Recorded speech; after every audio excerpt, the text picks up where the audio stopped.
當所有紅利都冇晒，普通人手上剩翻一張底牌，就係好身體。你可能唔信，但呢個時代已經殘酷到你所有嘅努力都喺度悄悄俾通脹食咗。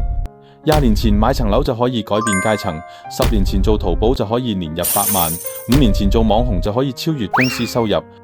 而家呢，樓市玩緊存量博弈，電商格局已經飽和，自媒體就劣幣驅逐良幣，拼到最後個個都差唔多趴低。但係好多人都忽略咗一樣嘢，身體係你唯一唔使依附外部環境嘅資產。佢唔似錢會貶值，又唔似人脈會消散。只要你肯持續投入，回報係會指數級咁升。堅持運動3個月，你嘅健康就已經超過99%同齡人。堅持早睡半年，焦慮少咗一半，控糖控油1年，成個人嘅氣場都唔同晒。你以為努力就一定有回報，但係冇人話你知，身體先係長期主義嘅入場券。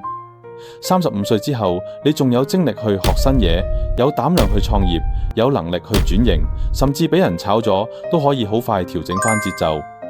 呢一切歸根結底都係睇你身體狀態點樣。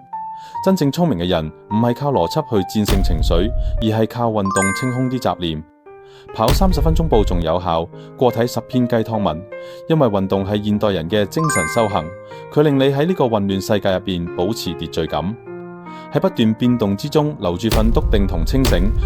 真正嘅底氣唔係來自你嘅存款同職位，而係身體俾你嘅重啟能力。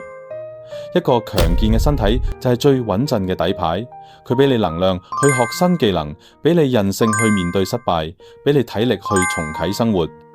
當大多數人俾個外部世界推住行，只有掌握自己身體嘅人先可以喺浪潮之中穩住腳跟。